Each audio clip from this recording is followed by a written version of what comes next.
guys, Kevin Bupp here, and I want to welcome you to another episode of the Real Estate Investing for Cash Flow podcast. Our mission is to help you build and maintain massive amounts of cash flow through income-producing real estate investments. Now, our guest for this week's show is founder of Aspire Fund and Opportunity Zone expert, Ryan Scott. Now, Ryan's a serial entrepreneur and a real estate investor who is in his early career as a consultant for Accenture and IBM, developed strong affinities for overlapping importance of shrewd investing and disruptive technology that he parlayed into his successful rental management group. Now, Aspire Fund is well aligned with his past experience as a real estate investor and as a business consultant. So, guys, without further ado, I'd like to welcome Ryan Scott to the show. Ryan, how you doing, my friend? Doing well. Thanks for having me, Kim. Yeah, thanks for joining us here. And just to give our listeners a sense of geography, where are we talking to you at today? Where are you based out of? I live in Gilbert, Arizona, about 15 minutes outside Scottsdale. Okay, good deal. And I gave a very brief high-level overview. I know there's a lot more to it than that. So maybe take a few minutes, Ryan, if you would, and fill in the voids and the cracks as to your background and ultimately how you found your way into the real estate world. Yeah, no worries. So just pretty quick, I got into consulting, IT consulting out of school. Things were okay, but to be honest, read Rich Dad Poor Dad while I was on a business trip and got hooked. And I know I'm not the only one who got into that, right? And so really started to learn, kind of self-educate, join some groups, probably like yourself, that were helping do single family rentals, kind of turnkey. Will help you rehab and then manage it. A good way to get started. And got lucky that was at a time right after the crash when you could do okay, even if you didn't know what you were doing. Continued to work and had a W-2 job, like a lot of folks, that helped get loans. Slowly, acquired some other properties. And then, as 2011, let's say, hit, and I was traveling a lot for work, Airbnb became pretty popular.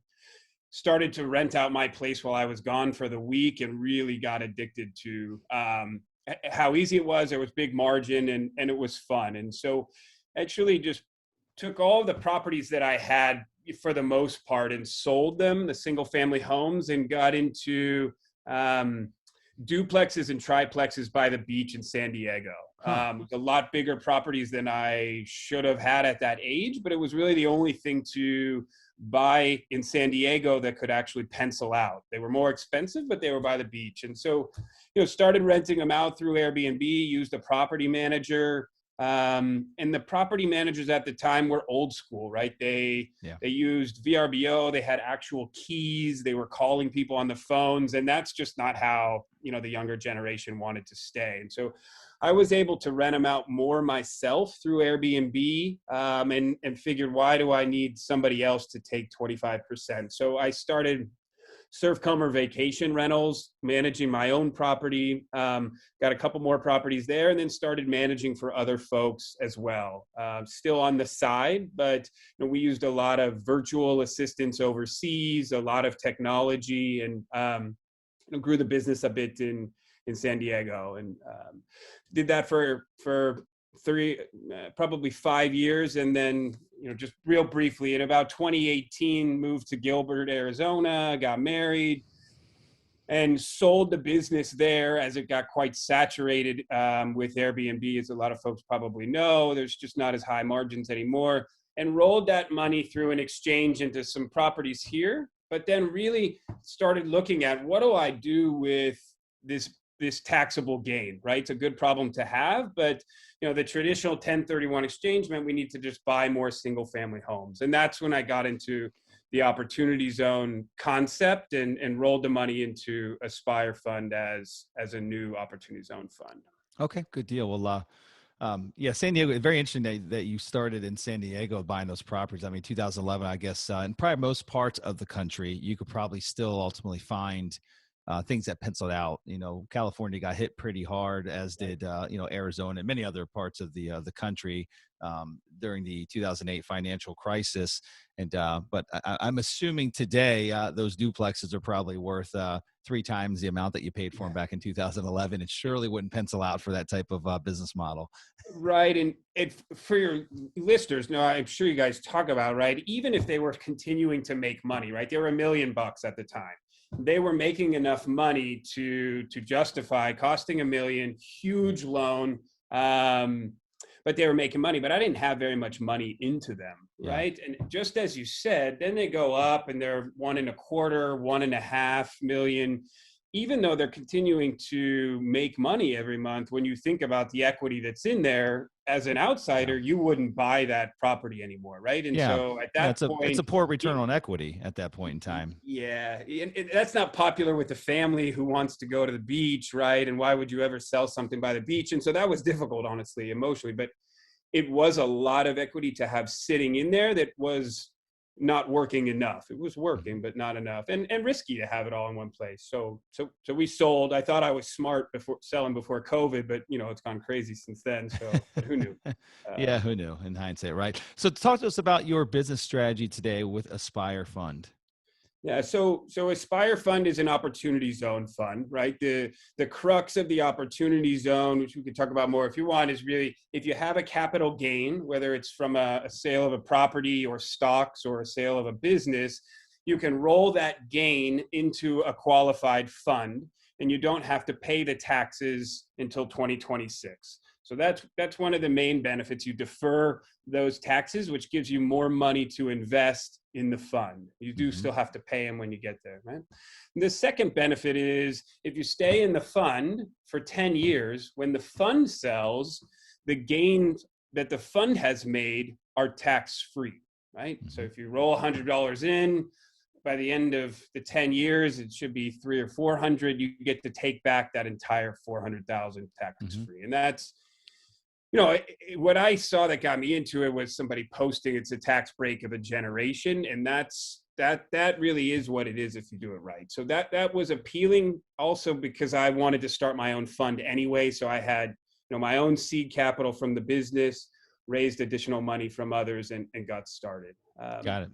And what What what is your business model with inside that opportunity zone fund? Sure. So inside the fund, our focus is kind of combining my experience with the vacation rental market with experience up in the northern Arizona Flagstaff market and what they need. We've got some good team members up there, and we're focusing on creating tiny home communities that we rent short term. That's kind of the primary focus. We've done one project so far where we subdivided some land. We've got tiny homes on the land that we're renting out short term on Airbnb. Very trendy space, a lot of margin in there. So piloted that on a smaller scale, and then we're looking to build a larger community, and that should be the first of many that we're looking to roll out nationally. There are some competitors out there doing similar things like Getaway, doing a great job, but we think there's a lot of opportunity for others to play in the space. Okay, good deal. And I guess let's talk about the demographic that you're going to be serving. As you and I chatted about before we started recording here, was and when I think of, and we're in the manufactured housing space, right? So like we're in a very very similar space to that Yeah. of I guess what most would classify as tiny homes, right? Because they're mobile homes, typically classified as an RV, not as a mobile home. They don't have a HUD stamp on or what have you. Um, but when I think of tiny homes, which we do not have any in any of our communities, and so we have a few smaller mobile homes, but they're not what us would Yeah. you and I on this phone would classify as a tiny home. Um, I think of tiny homes as either catering to the a more hipster demographic, that younger clientele that want to live in a communal type setting with other folks of similar age. Uh, or I think of empty nesters, folks that are, downgrading. Their kids went away to school. They don't need the 2,500 square foot house anymore.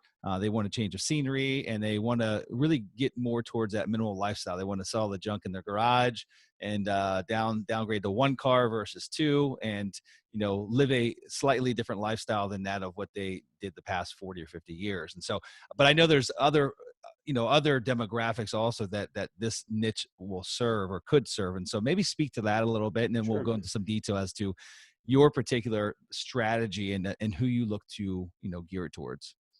Yeah, and so there's a couple different kind of end users and operations to a park like that, right? There's short-term rentals, which is kind of the Airbnb model, and in the Airbnb model, I think the interest is really vast, right? Everybody who comes onto Airbnb wants the cool, trendy type home, right? On Hmm. Airbnb, they call them unique stays. So I think there's a wide swath of folks, couples of any age, that want to go, that want not just to stay in a home, but to stay somewhere cool, right? Instagrammable. Yep. So to your point, young and hipster, but certainly anyone who's, Instagram and Snapchatting, I think it really does appeal.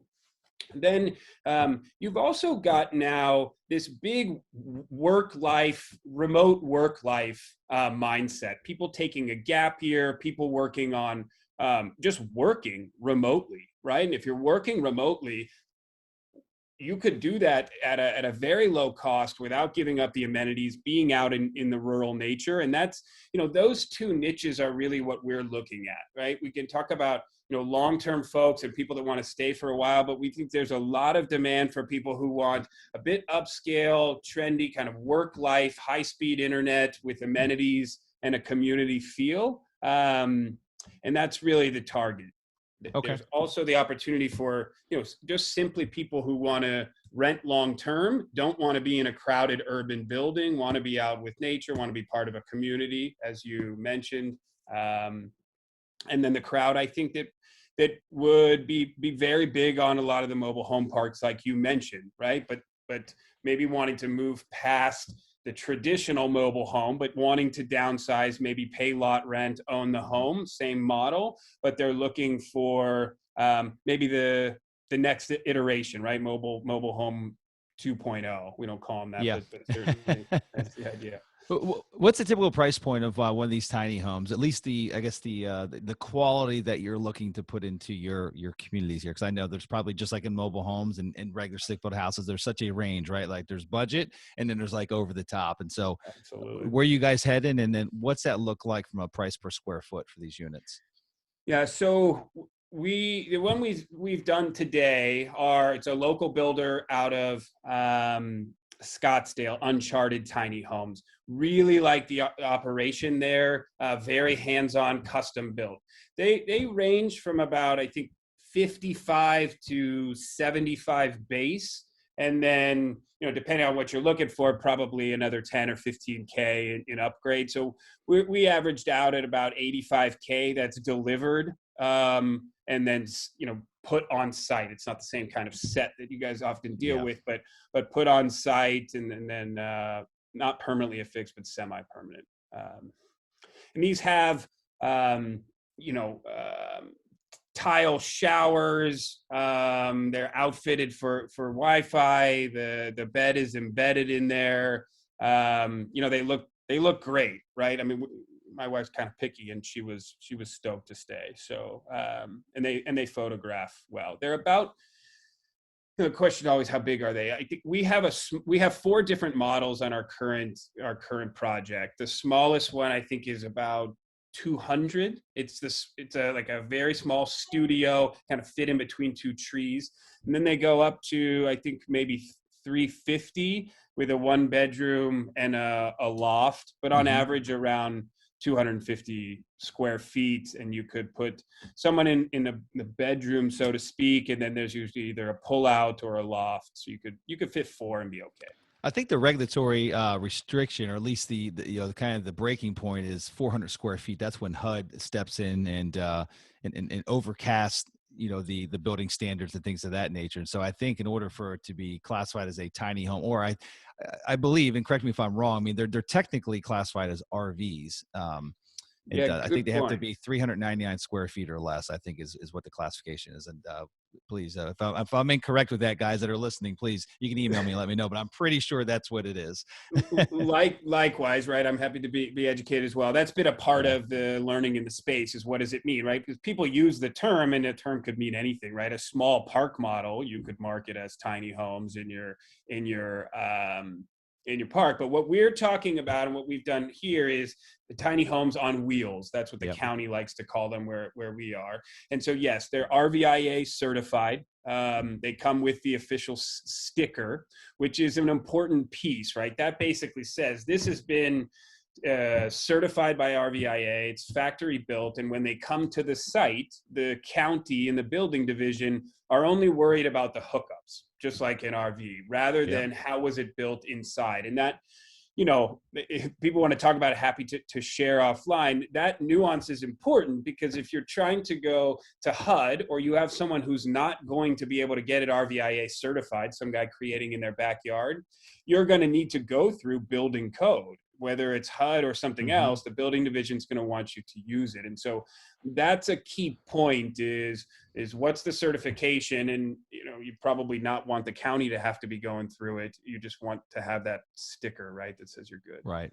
And then what type of debt or financing is available for the end consumer? So for these folks, you're gonna be building these communities, you're gonna be selling these, these tiny homes. For those that aren't cash buyers, right? Like that, in a perfect world, you get cash buyers. Sure. In a not so perfect world, some folks still have to get loans in order to afford, this type of housing or any type of housing. And so what type of debt is available nowadays? So I will say, so in our parks, we have a hybrid where we're going to own, I guess you would call them park own, a lot of them, because we own them and we rent them out short term. Okay, got it. We will provide the opportunity, and I think we'll get enough interest that we're going to be attracted to selling them through to the end customer, as has been the traditional model in the industry. Hmm. So the financing, there are a variety of players out there, not enough. I don't think. I think there's an opportunity for somebody to come in and make a lot of money there, but it's roughly 20%, and you know, it's 7 or 8% interest. It's like kind of like a personal loan, honestly, and more like an RV loan. And they have 5, 7, I think all the way up to 15-year terms. So that Hmm. piece is really nice for the end customer. It didn't exist at all before. On the commercial side, that's where things are not as simple, right? Is to get, you know, commercial money if you're a park owner for, you know, 20 tiny homes. And that's, I think, probably where a group like yours comes in, or other creative lenders come in to understand this model, which is a little bit different than a traditional mobile home park where it's permanently affixed. Yeah, but it's very similar to that of an RV park. And there's plenty of lenders out there that will ultimately finance RV parks. Maybe not, they're not exactly the same as lenders that really like to play in the mobile home park space. For example, Fannie Mae and Freddie Mac, they love mobile home parks, but they don't offer any type of debt for RV communities. But there's plenty of other lenders that do. And so I'm guessing, I guess the next question I would have is the underlying zoning as you move to build these projects. I know you got like kind of your test study there in Flagstaff. Is the underlying zoning zone for RV parks or RVs? Is that, or what is it? So just to go back to your last point, absolutely, people are willing to finance the construction and the build, but if you think about us, it's like we're owning all the RVs also. Oh, I got you. And Okay, so we're right. So looking like to the bundle. infrastructure and all that, like that there's definitely Sure. debt readily available, but you're talking about the actual, the infrastructure, and then you've got the actual units themselves on top of it. Right. Understood. So there's space Understood. for people. There's enough return, right? We're just having those discussions, right, to bring in the right partner in that respect. But so the underlying zoning, yeah. So at least where we are for the first couple, the zoning that's conducive is, yeah, considered manufactured home park zoning. And that zoning allows either the RVs or the manufactured homes. And because we qualify, that's what we would use, right? That's one of our, that's a great opportunity that there's already zoning that works, but also our challenge. People think it's a manufactured home park, even though it isn't. So we're going through rezoning now on our larger project, and the county is excited about the project, and the neighbors have been excited too. So we'll see how it goes with the Board of Supervisors. Yeah, I guess I'm guessing that the NIMBY syndrome, which is fairly common in the mobile home park space, right? The not in my Mhm. backyard. Getting a new community built, a mobile home park community, it's got that negative stigma, that stereotype attached to it, and so that's a massive barrier challenge. However, RV parks are looked at very differently, and tiny home communities probably even differently than that, right? And that they are not attracting the same type of clientele, although you could be, but like mobile home parks, again, that negative stigma is incredibly false. Like it's Sure. outdated. I mean, there's still poorly run communities today, but there's also equal amounts or even more that are run properly and have great tenants and great Yeah. residents that live in the community that are just like you and I, right? Um, in any event, um, so you don't have that issue. You don't have that pushback from the local residents. What are some of the other big challenges with scaling this model? I guess more specifically, like when we move into a new market that we do not have experience with, but we're buying existing products, so it's a little different, right? So there's already some historical data associated with the community, and so we can base some of our decision to buy on that. We can also, you know, put some test ads out there. We can look at other communities in the area and see what their occupancy is, and we can determine whether or not we feel there's a true demand for our product. Mhm. However, being that you're in a space that is fairly new, I mean, you can't just go find thousands of tiny home communities across the country. At some point, that probably will be that way, but today that's Yeah, not the case. hope so. How do you determine what the demand is, and if the demand is sufficient in a new market that you're looking to scale into? Yeah, excellent question, right? So we have kind of we have the optionality of three potential end customers, three ways to operate the park during an exit, right? One is purely just think about it as a hospitality play. This is a big, cool, trendy hotel with the units separately placed around the grounds, right? And so we're looking at that as one. The other is just these are affordable long-term rental housing, right? And how would you figure out if it made sense to have affordable housing in a community? And the other is, right, selling through to the end customer and they would own it, and that gets to housing demand at the lower end of the price point.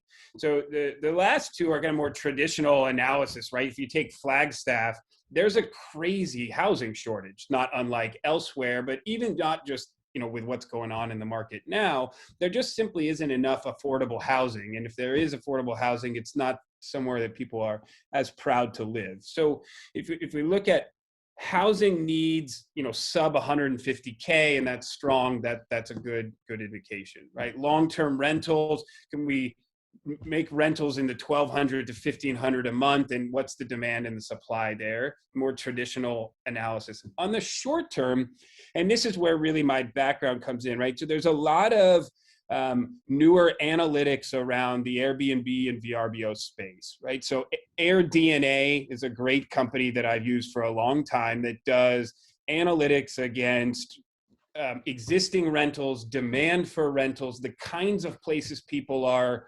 searching for, what are the rates they're looking for. And so, that's one of the things that a lot of my investors had demanded is kind of, why do you think this is the right place for that? And when we drill into what people are searching for, the price points, the occupancy, you can analyze from there whether it makes sense or not, right? Some very cool stuff that company does. Air DNA, good deal. I'll put that in the show notes, guys, for sure. I never heard of that. You know, as far as Airbnb is concerned, we're speaking to, like, that's more of a hospitality play. And I know that, you had mentioned the management company back when you bought those duplexes or triplexes down in San Diego near the beach. Back then there weren't really any management companies that had the expertise of this short-term Airbnb model. There's plenty nowadays, across the country. Sure. However, is the intent to actually outsource to a third-party management company when you go into these different markets?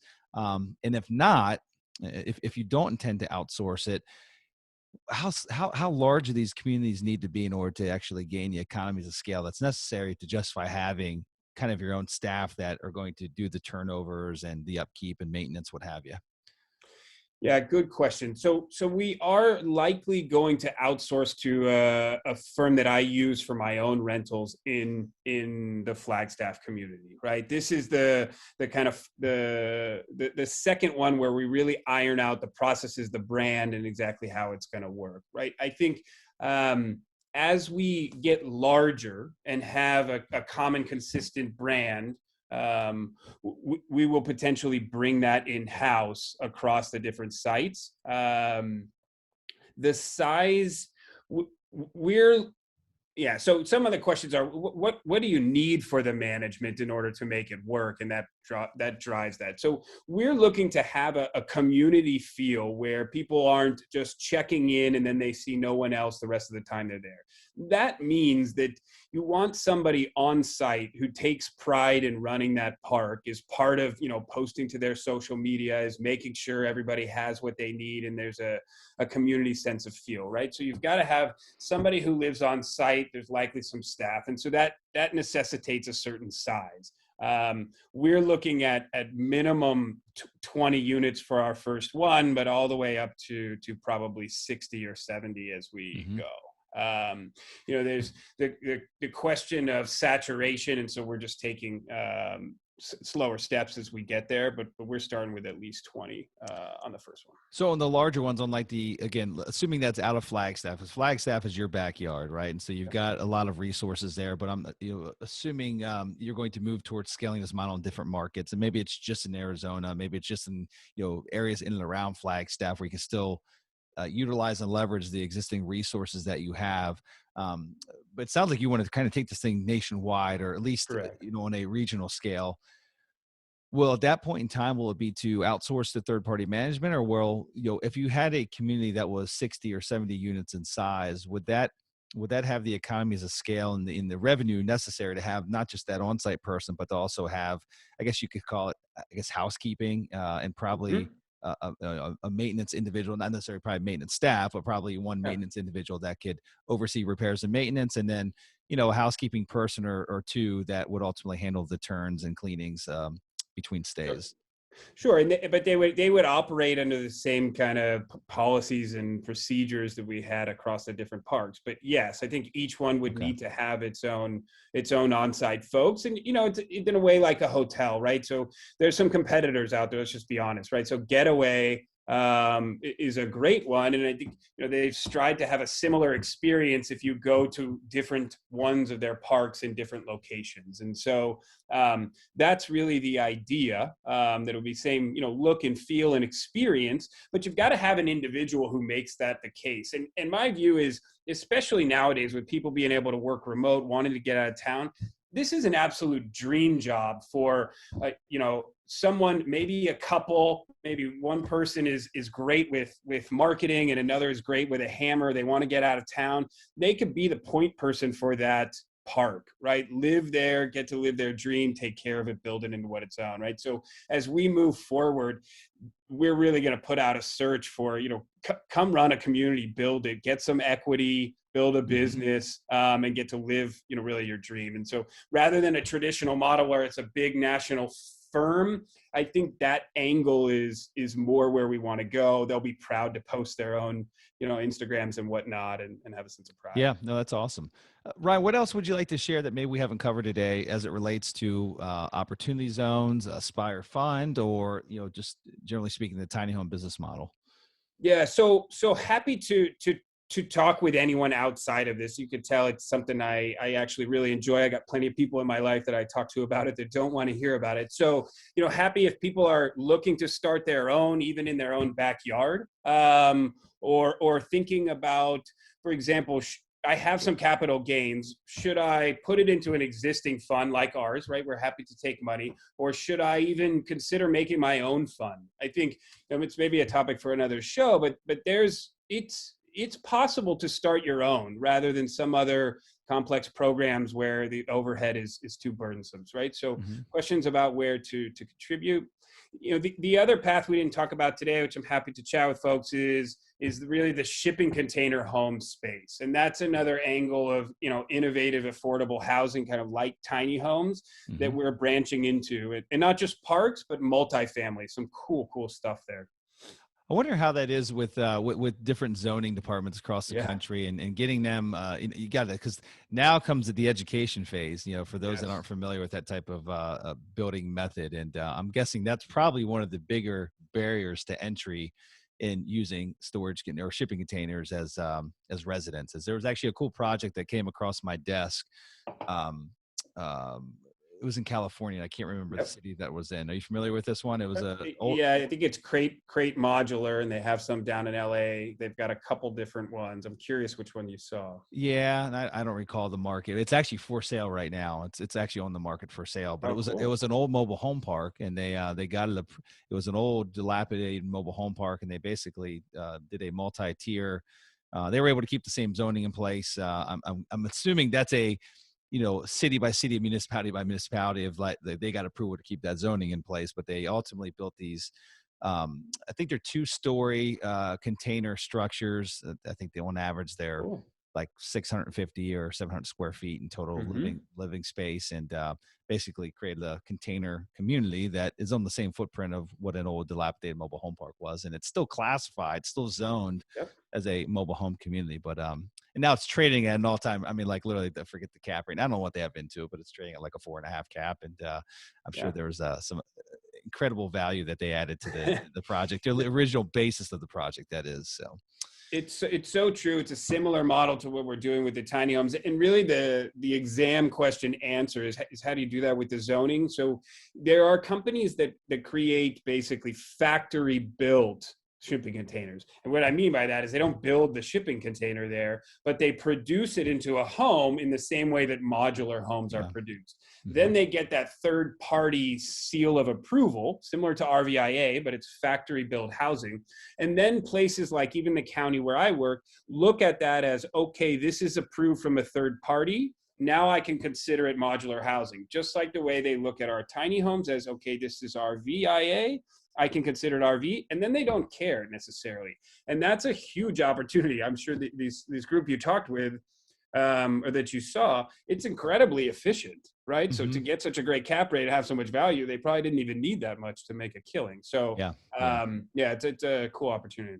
Well, Ryan, it's been fun having you on the show. Wishing you all the best with this, this business model and your strategy here, and looking forward to following your progress. But again, appreciate you coming on and sharing insights with us about this world that a lot of folks know little about. So it's been a lot of fun.